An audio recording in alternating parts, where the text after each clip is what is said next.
இந்த கிறிஸ்தவங்க மத மாற்றத்தை தாண்டி வேற என்னெல்லாம் வந்து இந்த இந்தியாவில் வந்து பண்ணியிருக்காங்க அப்படின்னு சொல்லி நம்ம வரலாறை புரட்டி பார்ப்போம் கொஞ்ச நேரம்.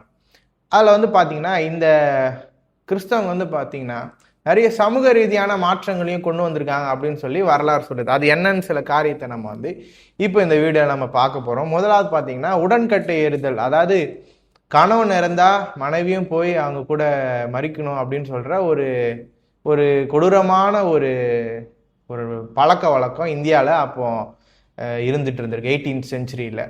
அப்போ வந்து வில்லியம் கேரி அப்படின்னு சொல்ற ஒரு கிறிஸ்தவ மிஷனரி ராஜாராம் மோகன் ராய் அப்படின்னு சொல்ற நம்ம இந்திய தேச தலைவரோட சேர்ந்து 1829 இந்த உடன்கட்டை ஏறுதலை அபாலிஷ் பண்ணணும், இதை அழிக்கணும்னு சொல்லி ஒரு சட்டத்தை ஏற்றுறாங்க.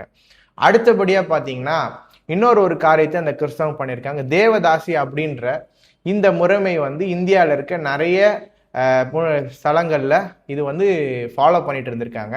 அப்ப ஆமி கார்மைக்கல் அப்படின்னு சொல்ற ஒரு பெண்மணி, ஐரிஷ்ல இருந்து வந்த ஒரு மிஷினரி, அநேக பெண்களை அதுல இருந்து காப்பாத்தி கொண்டு வந்து டோனாவூர் அப்படின்னு சொல்லப்படுற ஒரு இடத்துல வந்து நிறைய பேரை பராமரிச்சு அவங்கள பாதுகாத்துட்டா சொல்லப்படுறாங்க வரலாறுல. அதுக்கப்புறம் முத்துலட்சுமி ரெட்டி அப்படின்ற ஒரு பெண்மணி வந்து தேவதாசி அபாலிஷனை 1947 செஞ்சு லீகலா அதுல ஜெயிக்கிறாங்க.